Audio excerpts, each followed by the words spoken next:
Marcos capítulo 12, verso 28.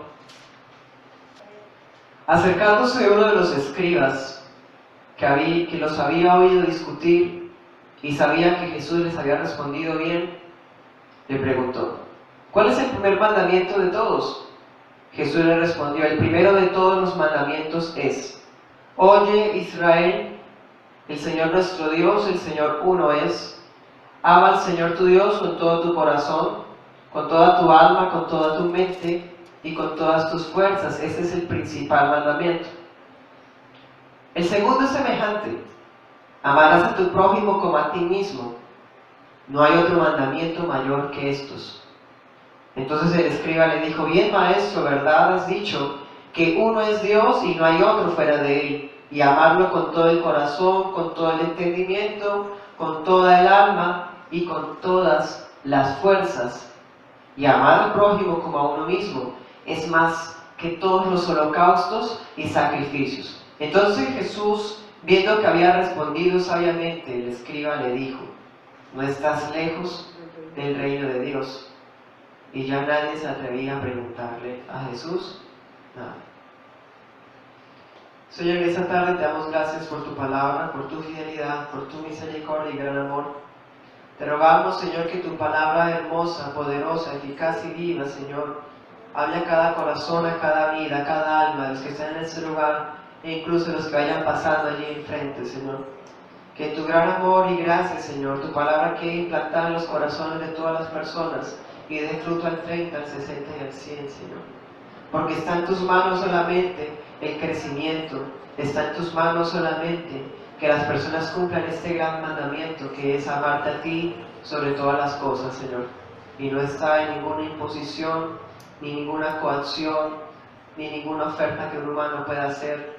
Solamente lo puedes hacer tú, en tu gran amor y gracia para con tus escogidos. En el nombre de Jesús, amén. Bien. En ese capítulo, en este verso, está el Señor Jesús en el templo. Este día Jesús estaba en Jerusalén, en el templo, y los saduceos, junto con los herodianos, habían tramado contra Jesús para hacerle preguntas y tentarlo, hacerlo caer, de tal manera que si Jesús contestaba algo, podía encarcelarlo los romanos, o si contestaba otra cosa, podían encarcelarlo entonces los judíos. Pero estaba Jesús entre la espada y la pared allí en Jerusalén. Pero la Escritura es muy clara al precisar que el Señor es omnisciente, como está en el versículo 15. Dice que Jesús percibía la hipocresía de ellos, ¿sí? Hemos estado hablando acerca de la soberanía de Cristo, y una de ellas es que Cristo es Dios, porque Él es omnisciente, ¿sí? Él conoce las intenciones de los corazones, y en este capítulo 12 hay personas que están preguntándole a Jesús de forma capciosa en busca de que Él falle. Pero no sabían que el Señor no puede fallar. Lo estaban subestimando. Ya le habían hecho una pregunta acerca del tributo. Señor, ¿es lícito dar a César impuesto? Si Jesús hubiera dicho que sí, estaban los celotes, que podían haberse levantado en contra de Jesús.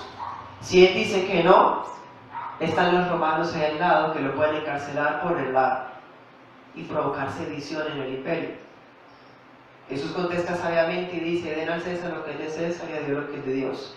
Luego los saduceos vienen y le preguntan capciosamente a Jesús.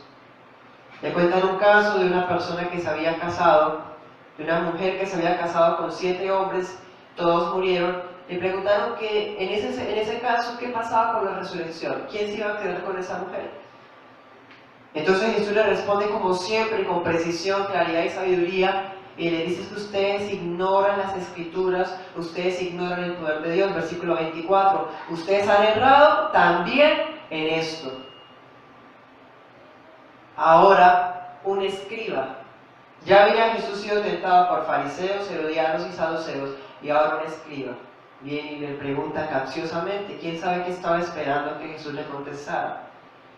En el versículo 28 dice que se acerca un escriba que había oído la discusión teológica acerca de la resurrección que Jesús estaba llevando a cabo contra los saduceos. A los escribas le llamó la atención la respuesta a Jesús, porque los escribas creían en la resurrección, mientras que los saduceos decían que eso no tenía sentido. Los saduceos daban una interpretación más filosófica de la Escritura y todos los versículos a que hablaban acerca de la resurrección que están en Ezequiel, Isaías y Job, los tomaban como algo metafórico o algo que no tenía fuerza vinculante, como si lo haría la Torá, el Pentateuco. Entonces el escriba, que sí cree en la resurrección, se da cuenta que Jesús le contesta de una forma muy sabia, como ninguno de ellos pudo haberlo contestado. Entonces dice la Escritura que le pregunta al Señor, Señor, ¿cuál es el primer mandamiento? Fíjese que él pregunta cuál es el primero. Todo el mundo sabe que hay una lista de 10 mandamientos. Y aquí el escriba le pregunta sobre cuál es el primero. ¿Cuál es el primero de ellos?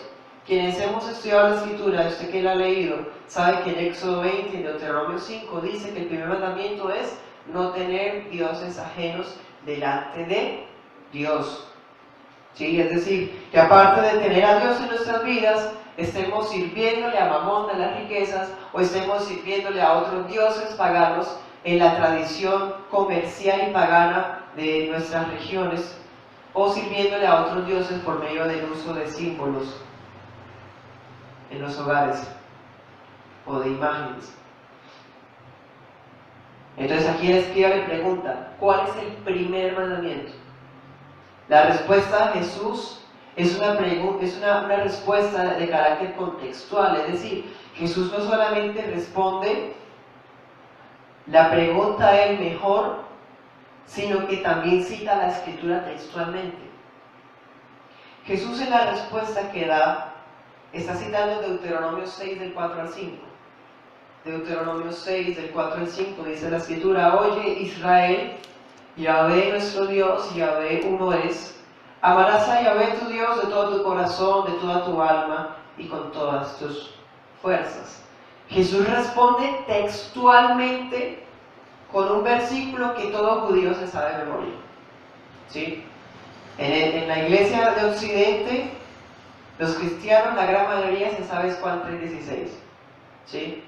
Con su evangelio universalista y arminiano, se sabe de memoria solamente Juan 3:16, que dice, de tal manera amó Dios al mundo, y Dios se lo sabe. Los judíos, el versículo para ellos, un versículo que todos los judíos se deben aprender es este, Deuteronomio 6 del 4 al 5. Y Jesús, siendo judío, se lo sabía. Pero él responde a la pregunta que les hace el escriba con una forma aún más eficaz, más genérica. Una respuesta que tumbaría el sistema que el mismo escriba estaba creyendo. Seguramente el escriba esperaba que Cristo dijera, no tendrás dioses ajenos. ¿Sí? Pero el Señor Jesús contesta, oye Israel, el Señor nuestro Dios, el Señor uno es. Dice, el primero de todos los mandamientos es. Ya he sabido que ese no es el primer mandamiento en el Decálogo. Cuando Cristo dice que el primero de los mandamientos es este, está queriendo decir que es el mandamiento principal, como se muestra en el versículo 31 al final, dice, no hay otro mandamiento mayor que estos. ¿Sí? Es decir, amar a Dios sobre todas las cosas tiene un carácter más enfático, que comprende, que contiene todos los demás mandamientos acerca de Dios. Porque si nosotros amamos a Dios con todo el corazón y con toda la mente, no vamos a tener dioses ajenos delante de Él, no vamos a hacernos imagen ni ninguna semejanza de lo que está en los cielos, en la tierra, debajo de la tierra, ni nos inclinaremos a ellos ni los adoraremos. ¿Sí? Tampoco usaremos su nombre en vano y también guardaremos el día de reposo para Él, porque amamos a Dios. ¿Sí? Sobre todas las cosas. Entonces Jesús contesta de una forma más eficaz y dice, el principal mandamiento es oír Israel a tu Dios. Oye Israel, el Señor uno es. El primer mandamiento, oye, obedece, escuche, presta atención. Oye Israel. Y ya que el Señor nuestro Dios, el principio es, el Señor nuestro Dios, el Señor uno es, no hay otro Dios fuera de Él, como luego lo confirma el versículo 32, dice, bien maestro, ¿verdad has dicho? Uno es Dios y no hay otro fuera de Él. ¿Sí? Es el principio teológico, el Señor es único, su unicidad. ¿Sí? Allí aparece el Señor, nuestro Dios, Señor uno es un tema que ya hemos hablado acerca de la Trinidad de Dios. Incluso ese versículo lo refleja, Adonai, Eloheinu, Adonai, Echad. ¿Sí? Señor uno es. Luego dice, amar al Señor tu Dios con todo tu corazón. Lo primero, el primer elemento que Deuteronomio 6, que Marcos 12, Mateo 22 y Lucas 10 también contienen es el corazón. ¿Sí? Fíjense que hay una distinción entre corazón, alma, mente y fuerzas. Bastante curioso eso. Pues los primeros tres elementos hacen parte del alma. Y luego habla de las fuerzas refiriéndose al cuerpo. Dice, ama al Señor tu Dios con todo tu corazón. Dice la escritura por allá en Proverbios que sobre toda cosa guardada, guarda tu corazón porque de él mana vida. ¿Sí? Es decir, del corazón del hombre puede fluir la vida. ¿Sí? Cuando Dios llama a una persona, Dios lo primero que hace es la regeneración. Y la regeneración es un cambio de corazón, es la circuncisión de la que prometió Dios en Jeremías, que es el nuevo pacto. Dios circuncidaría nuestros corazones de todo lo malo, de todo lo vano, ¿sí? Para poder estar atentos a su palabra. Así que lo primero es el corazón. En ese sentido, si una persona no ha sido regenerada, si una persona no ha recibido la circuncisión del corazón que solo el Espíritu Santo puede hacer, no puede amar al Señor con todo su corazón, siendo que es el primer paso. Si la Escritura en este momento está hablando sistemáticamente, el corazón es lo primero. Si usted no es capaz de amar a Dios con todo su corazón, si Dios no es para usted el primer lugar, si usted prefiere otras cosas que Dios, quiere decir que su corazón no ha sido circuncidado, que usted no ama a Dios con todo su corazón, que usted no ha sido regenerado. Las personas que han sido regeneradas son las únicas que pueden amar a Dios con todo su corazón.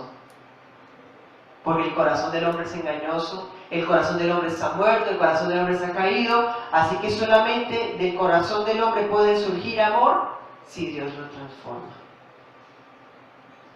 Versículo 30 dice, amarás al Señor tu Dios con toda tu alma, con toda tu alma.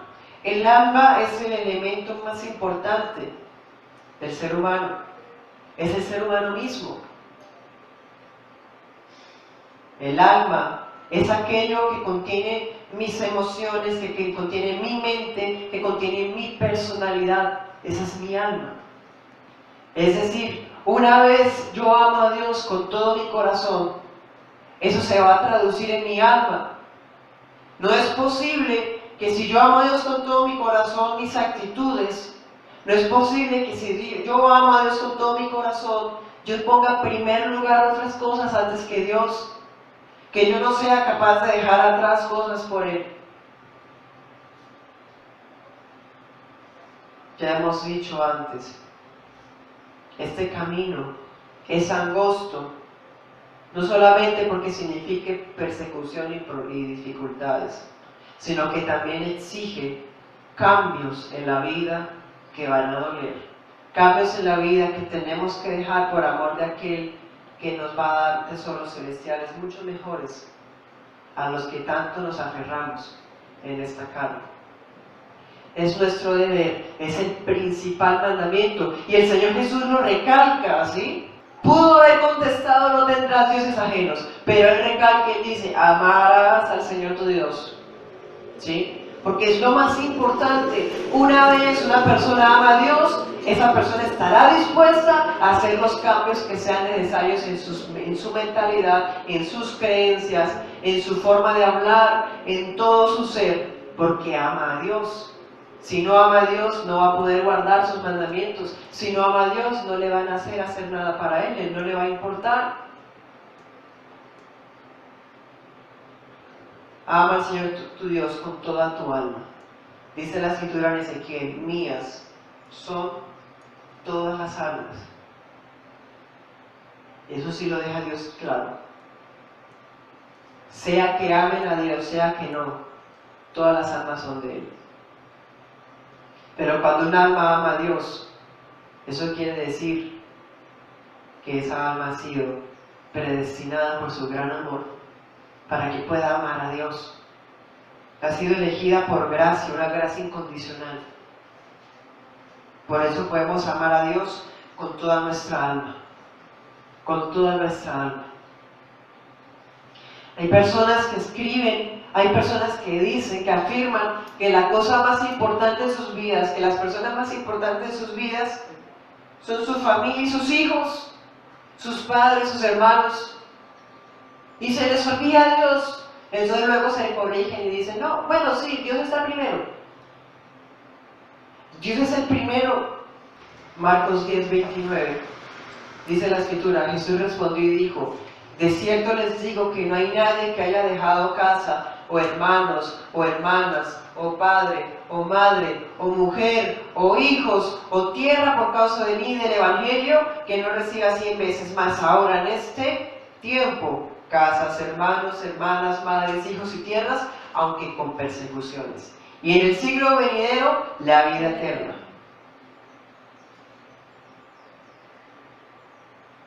Cuando Elías, allá en Primera de Reyes, cuando Elías llama a Eliseo, Eliseo le pide permiso a Elías que se quiere despedir de sus papás.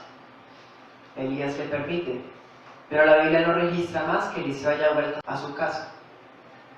Eso refleja una entrega, una devoción, una vocación total. Y esa vocación hay un inconveniente en la iglesia de hoy. Y es que la gente está pensando, la gente cree que la entrega solamente se le exige a los pastores, pero no es así. La entrega a Dios se le exige a todo el mundo, aún a los niños. La entrega hasta el final, de que si es necesario quedar solos y perseguidos, es para todos los que son cristianos, no es para los pastores solamente, es para todos. Porque el mandamiento de amar a Dios con toda el alma es para ¿quiénes? Para todos.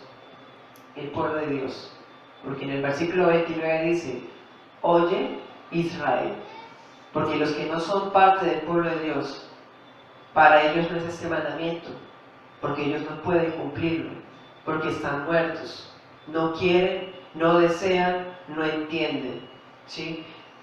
Pero este mandato está exclusivamente dedicado para aquellos que son parte del pueblo de Dios. Ama al Señor tu Dios con todo tu corazón, con toda tu alma, con toda tu mente. En el versículo 33 el escriba no usa la palabra mente. El escriba dice con todo el entendimiento. ¿Sí? Seguramente esa era una interpretación que tenían la escuela de los escribas en este momento. Mente igual a entendimiento. ¿Sí? Y tenía razón, porque Jesús no le corrige. Jesús ve, en el versículo 34 dice que Jesús vio que él respondió con sabiduría. La mente es un elemento importantísimo en cada una de las personas. Cada vez que usted y yo tenemos luchas, nuestras tentaciones, ¿sí? Nuestras dificultades, nuestras ganas de desistir, nuestras preocupaciones, ¿en dónde ocurren? En la mente. La mente es el campo de batalla en donde los cristianos estamos llamados a salir vencedores. La Escritura dice en Santiago que nuestra mente es la que es seducida. Esa parte de la mente que es seducida se llama concupiscencia. Es más, las versiones modernas traducen el verso ese que acabé de mencionar al comienzo, que decía que sobre toda cosa guardada, guarda tu corazón. Otras versiones traducen como mente. La mente es un elemento importantísimo en las vidas de las personas, porque si usted sirve a Dios de forma externa, pero su mente tiene otras cosas, ya sería diferente. Porque la Escritura dice en Proverbios que como la persona piense, así es. Así que la mente es un lugar que usted y yo debemos proteger, es un elemento de nuestra vida que debemos cuidar, guardar. ¿Con qué? Con la palabra. Y la Escritura bien dice en Filipenses, que el Señor nos da la paz que sobrepasa todo entendimiento. Filipenses capítulo 4, versículo 6 en adelante, dice la Escritura: por nada estén angustiados, sino sean conocidas sus peticiones delante de Dios en toda oración y ruego con acción de gracias. Y la paz de Dios, que sobrepasa todo entendimiento, guardará sus corazones y sus pensamientos en Cristo Jesús. ¿Sí? Por lo demás, hermanos, todo lo que es verdadero, todo lo honesto, todo lo justo, todo lo puro, todo lo amable, todo lo que es de buen nombre, si hay virtud alguna, si hay algo digno de alabanza, en esto pensar. Lo que aprendisteis, recibisteis, oísteis y visteis en mí, esto haced, y el Dios de paz estará con vosotros. ¿Sí? En estos versos vemos cómo Dios guarda las mentes y los corazones de su pueblo. Él es el que lo hace. ¿Y cómo lo hace? Él nos otorga una paz, una tranquilidad, una paz, una serenidad, un sosiego que no tiene palabras para describirlos. No hay palabras en el diccionario que puedan explicar esa paz que los hijos de Dios pueden llegar a tener, que podemos llegar a tener. Y es una paz que la regala Dios. ¿Sí? Entonces Dios mismo es el que protege nuestras mentes. La Escritura deja claro en Filipenses que Él da el querer como el hacer. Así que en el versículo 8 dice: por lo demás, hermanos, todo lo que es verdadero. ¿Sí? Allí dice: lo verdadero, honesto, justo, puro, amable, de buen nombre, virtuoso, digno de alabanza. ¿Sí? En esas cosas pensemos. Es decir, Dios nos protege con su paz, pero está en nuestras manos también, por medio de esas cosas, proteger nuestras mentes. Jesús dijo: entren en oración para que no caigan en tentación. Oren y no entrarán en tentación. El espíritu está dispuesto, mas la carne es débil, como está al final de Marcos. Pero la Escritura dice que lo verdadero, lo honesto, esas cosas que están en el versículo 8 y 9 de Filipenses son las que debemos pensar. Y yo le pregunto a usted, ¿qué es más verdadero? ¿Qué es más honesto, justo, puro, amable, de buen nombre, virtuoso y digno de alabanza que Dios? Bien está escrito: amarás al Señor tu Dios con todo tu corazón, con toda tu alma y con toda tu mente. Si tenemos a Dios en nuestra mente, entonces podremos cumplir este verso de Filipenses 4:8.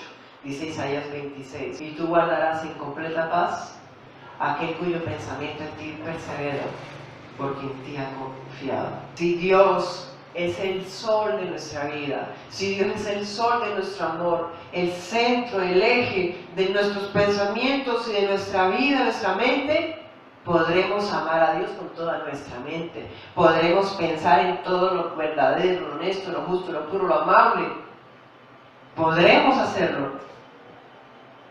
Pero insiste Dios, insisto también en esta tarde, el versículo 8 dice: por lo demás, hermanos. Esto solamente lo puede llevar a cabo un hijo de Dios, un hermano en Cristo.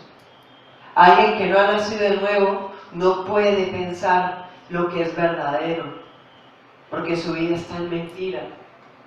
Dice la Escritura en Efesios 2 que ellos siguen la corriente de este mundo conforme el príncipe de la potestad del aire. ¿Sí? No pueden pensar en lo honesto, porque para ellos lo más fácil es acudir a atajos que le den las cosas más fácilmente.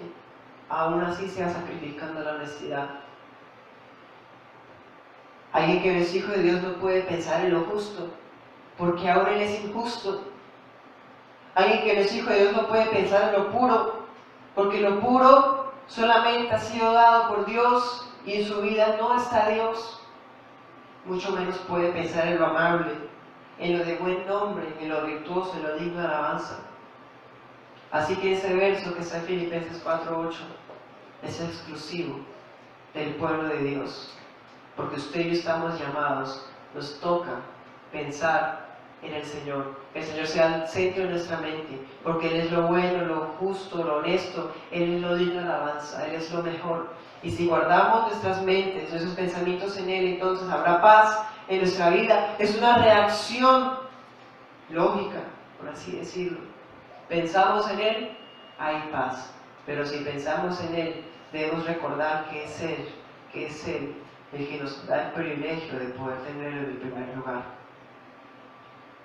Continuamos con Marcos 12:30, dice la Escritura: amarás al Señor tu Dios con todas tus fuerzas. Las fuerzas es un elemento que se refiere al cuerpo. El salmista dice: mi alma tiene sed de Dios, del Dios vivo. Mi alma tiene sed de ti, mi carne te anhela en tierras secas y áridas donde aguas no hay. La carne, aún nuestra carne, aún esta carne que es todavía hábitat del pecado, aún nuestra carne anhela a Dios. Aún en nuestra carne hay anhelo por Él. Aún en nuestra carne, como está en Salmos, vamos a Salmos 63. Versículo 1 dice: Dios, Dios mío eres tú, de madrugada te buscaré, mi alma tiene sed de ti, mi carne te anhela en tierra seca y árida donde no hay aguas, para ver tu poder y tu gloria, así como te he mirado en el santuario. Usted y yo, que somos hijos de Dios, aún nuestra carne anhela a Dios. Aún nuestra carne tiene deseo por Él, aún nuestra carne se enferma, aún nuestra carne se agotaría, menguaría, si Dios no estuviera en nosotros, porque ya nuestra carne depende de Él. Él es la comida que la gente no conoce, Él es nuestro sustento.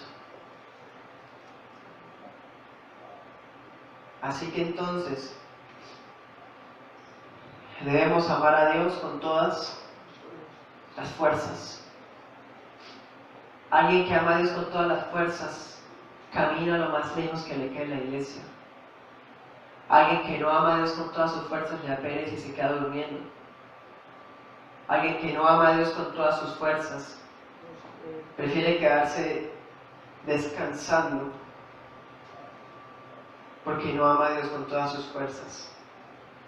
Alguien que no ama a Dios con todas sus fuerzas se desanima al ver una iglesia que asisten pocas personas. Alguien que no ama a Dios con todas sus fuerzas renuncia a Dios cuando Dios le quiere quitar lo que a esa persona más le gusta, pero que Dios quiere quitársela porque le convendría más. Cuando una persona no ama a Dios con todas sus fuerzas, le parece que la palabra es ofensiva. Cuando una persona no ama a Dios con todas sus fuerzas, prefiere estar en compañía de blasfemos, de escarnecedores, prefiere estar con sus mejores amigos impíos que en la iglesia. Cuando una persona no ama a Dios con todas sus fuerzas, acepta a su esposo que aunque le sea infiel, sea la persona más inconveniente para su vida, pero no quiere dejarlo y prefiere dejar a Dios que a esa persona. La Escritura prohíbe el divorcio, pero lo permite cuando ya ha habido infidelidad. Pero si una persona prefiere estar con una persona que le ha sido infiel y se obsesiona con ella, sacrifica todo, su vida, sus hijos, Dios, por esa persona no ama a Dios con todas sus fuerzas, porque no ha nacido de nuevo. Nuestro deber es amar a Dios con todas las fuerzas. Cuando usted y yo amamos a Dios con todas las fuerzas, si está lloviendo, tronando, vamos a la iglesia. Cuando usted y yo vamos a Dios con todas las fuerzas, no hay excusas de pereza, no hay excusas ni siquiera de enfermedad, a no ser que sea una enfermedad de la cual sí ya no haya manera de pararse. Y esto no es una opción. Esto es la forma de vida de los hijos de Dios. Alguien que no es hijo de Dios, esto le va a parecer escandaloso. Porque la Escritura dice que Cristo va a ser piedra de escándalo para los que se pierden. Eso está en 1 de Pedro. Cristo es piedra de tropiezo para los réprobos. La palabra, el Evangelio, es olor de muerte para los réprobos. Pero en el versículo 30 dice, ese es el principal mandamiento. Nosotros vamos a vivir en esto, vamos a cumplirlo todos los días.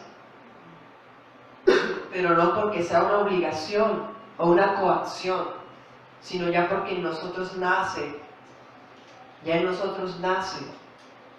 ese querer y ese hacer, porque Dios nos lo ha regalado de antemano.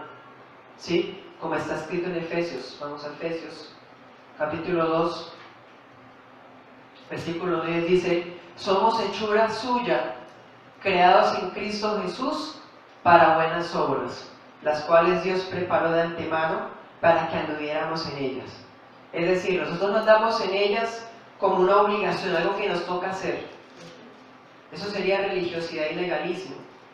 Nosotros andamos en estas buenas obras, en estos mandamientos, porque ya Dios nos preparó de antemano cómo hacer eso.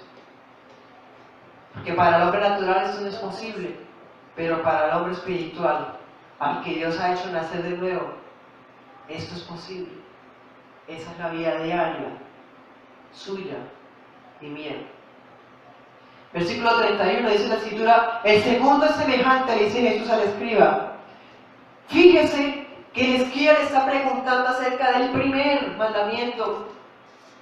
Y Jesús le responde de una manera que lo confronta a este hombre. No solamente no le contesta cuál es el primer mandamiento, sino que le contesta cuál es el principal y le contesta cuál es el segundo mandamiento. Porque este hombre escriba, tal vez, muy seguramente, él se creía que él sí amaba a Dios con todas sus fuerzas, que él no tenía dioses ajenos delante de Dios, que él estaba bien, que él era bueno porque él era escriba. Entonces Jesús, conociendo su corazón, como está en el versículo 15, le contesta y le dice algo así como, bueno, si tú crees amar a Dios, pero eres inmisericordia con tu prójimo, no puede ser, porque el segundo mandamiento es semejante al primero. No podemos prescindir de ambos, ¿sí? Es más, el segundo mandamiento es semejante, dice, amarás a tu prójimo como a ti mismo. Si nosotros amamos al prójimo, vamos a cumplir los demás 6 mandamientos, ¿sí? No codiciarás, no adulterarás, no dirás falso testimonio, no hurtarás, ¿sí? Los cumpliríamos, ¿por qué? Porque amamos a nuestro prójimo como a nosotros mismos. Si una persona roba, si una persona miente, es porque no ama al prójimo como a sí mismo. Versículo 31 dice, el segundo es semejante, amarás a tu prójimo como a ti mismo. Yo estoy seguro que aquí nadie se daría un falso testimonio contra sí mismo. Si nosotros amamos al prójimo como a nosotros mismos, vamos a abstenernos de robar, de matar, ¿sí? De adulterar. Versículo 31 al final dice, no hay mandamiento mayor que estos.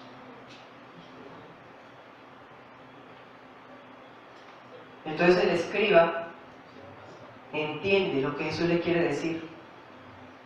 El escriba trata de elogiar a Jesús. El escriba dice, vea, yo quería venir aquí a acorcharlo a usted. Yo quería venir aquí a hacerlo quedar mal. Pero resulta que usted contestó lo que yo también creo, o sea, que usted es sabio. Pero el escriba no solamente pensaba de esa forma, sino en el versículo 33 dice, bien, maestro, ¿verdad has dicho? Amarlo con todo el corazón, con todo el entendimiento, con toda el alma, con todas las fuerzas, y amar al prójimo como a uno mismo. Es más que todos los holocaustos y sacrificios. En los evangelios, este discurso, el de amar al prójimo, el de ser justos y misericordiosos por encima de holocaustos y sacrificios, basado en el libro de Oseas, es un discurso muy repetido, en el cual Jesús hizo énfasis en los evangelios. Así que en este momento vemos que los discursos, las predicaciones de Cristo y de los profetas eran realidad en algunos. Tal vez este hombre sí se creía el amador de Dios, el que cumplía los mandamientos. Al Jesús contestarle acerca del segundo, le estaba el Señor insinuando que él tenía que cambiar su forma de ser para con el prójimo. Y en el versículo 33 vemos en el escriba una actitud de reconocimiento, de humildad. El escriba dice: sí, Señor, es verdad que debo amar al prójimo como a mí mismo. Ya, Señor, entiendo que es verdad, porque eso es mejor que todo holocausto y sacrificio que yo pueda hacer. Los holocaustos y sacrificios vienen siendo como el éxito, como la cosa más importante para el sistema judío ortodoxo. Para el escriba tal vez hubiera sido así, pero él entendió que la misericordia, que es amar al prójimo como a sí mismo, supera todos sus rituales, todas sus cosas, sus tradiciones. Versículo 34, el Señor Jesús se da cuenta de la actitud de humildad y de reconocimiento en la vida de este escriba. Jesús dice en el versículo 34, Jesús entonces, viendo que había respondido sabiamente el escriba, Jesús le dice: ¿no estás lejos? ¿No estás lejos del reino de Dios? Estas frases que el Señor está usando me hacen recordar a aquel joven rico. Porque cuando el Señor Jesús le dice: no estás lejos, quiere decir que aún no ha llegado. Al Señor Jesús decirle: no estás lejos del reino de Dios, quiere decir que todavía no eres salvo. Aún eso que tú sabes, aún eso que ese conocimiento que tú tienes, a pesar de eso, no eres parte del reino de Dios. Nos hace recordar también Juan 3, cuando Jesús dice: de cierto te digo que el que no naciere de nuevo no puede ver el reino de Dios. Así como Jesús le contestaba a Nicodemo el fariseo: tienes que nacer de nuevo. Este hombre estaba lejos del reino de Dios, o pues dice Jesús: no estás lejos del reino de Dios, pero le hacía falta para poder estar en el reino de Dios o poder ver el reino de Dios, nacer de nuevo, ¿sí? Reconocer a Cristo. Pasa como aquel joven rico. El joven rico, dice la Escritura, que él había cumplido todos los mandamientos desde su juventud, que él no codiciaba, él no robaba, él respetaba a sus padres. Eso está en Marcos 10, 20, que dice que el joven le responde: maestro, yo he cumplido sus mandamientos desde que era joven. Versículo 21, Jesús lo miró y con afecto le dijo, estoy leyendo la PDT, Jesús le dice: te hace falta una cosa. Es decir, que a pesar de todo lo que él había cumplido desde su juventud y todo lo que había aprendido y lo que sabía, no bastaba para su salvación. Y Jesús le dice: te hace falta una cosa, vende todo lo que tienes. Pero Jesús deja en claro que no es por obras la salvación. Es decir, él no va a ser salvo por vender las cosas, por dárselas a los pobres, no. Jesús dice: luego ven y sígueme. Eso mismo le pasa a aquel escriba. Jesús le dice: no estás lejos del reino de Dios, pero tienes que nacer de nuevo, tienes que reconocerme a mí, y entonces serás parte del reino de Dios.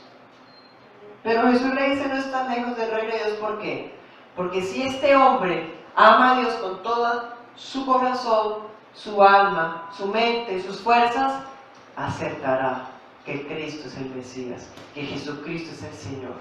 Si él ama a Dios, él recibirá al Hijo, porque el Padre envió al Hijo.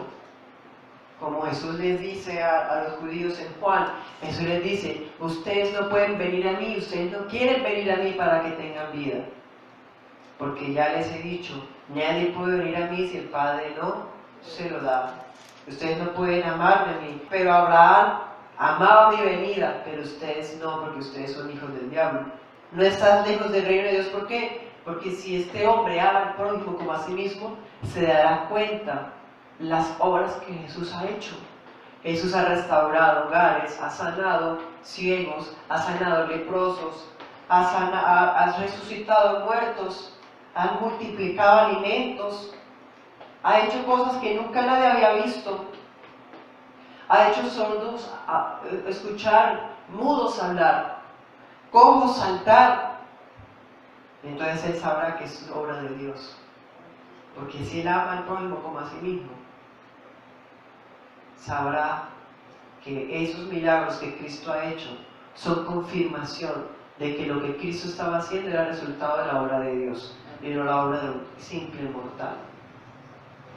En el versículo 34, al igual que en los demás evangelios, los evangelios dejan plasmado que esta pregunta, que inicialmente quería ser capciosa por parte del escriba, fue la última pregunta capciosa que le hicieron a Cristo. ¿Por qué? Ya se dieron cuenta que no había manera de hacerlo fallar, de hacerlo equivocar. Así que en el versículo 34 Jesús le dice: no están lejos del reino de Dios, y dice la escritura, ya nadie se atrevía a preguntarle nada. Es más, en el versículo 35 ya no son las personas que quieren preguntarle a Cristo, ahora es Cristo el que pregunta. Y a las preguntas que Cristo hace, nadie responde nada. Igual que como pasó con la pregunta que Cristo le hizo a los fariseos. Les dice: ¿ustedes creen que el bautizo de Juan Bautista era de Dios o de los hombres? Dice la escritura que los fariseos no respondieron. En otra ocasión Jesús dice: bueno, ¿por qué entonces la gente dice que Cristo es hijo de David? Si David lo llama Señor. La gente tampoco le contesta eso. Entonces vemos que las personas tenían una mala intención, pero Cristo, que es omnisciente, contesta las preguntas con sabiduría, con puntualidad, con muchísima precisión. Y al ver que ya nadie más puede preguntarle nada, entonces Él es el que pregunta. Preguntas que tienen un sentido retórico. ¿Por qué? Porque por medio de esas preguntas Cristo quería convencer a la gente acerca de la verdadera interpretación de la Escritura. ¿Sí? Aquí, por ejemplo, en el versículo 25 en adelante, Cristo está diciendo: Jesús, el Mesías, no es hijo de David. Es hijo de David según la carne, como dice Romanos 1. ¿Sí? Pero no es hijo de David en su deidad. Es hijo de Dios. Es el Señor. Porque ahora Cristo es el Señor de David. Para terminar, usted y yo amamos a Dios porque somos hijos de Dios. Usted y yo amamos a Dios porque eso es natural en un hijo de Dios. Usted y yo amamos a Dios porque Él lo merece. Usted y yo amamos a Dios porque Él es soberano. Usted y yo amamos a Dios porque Él es digno.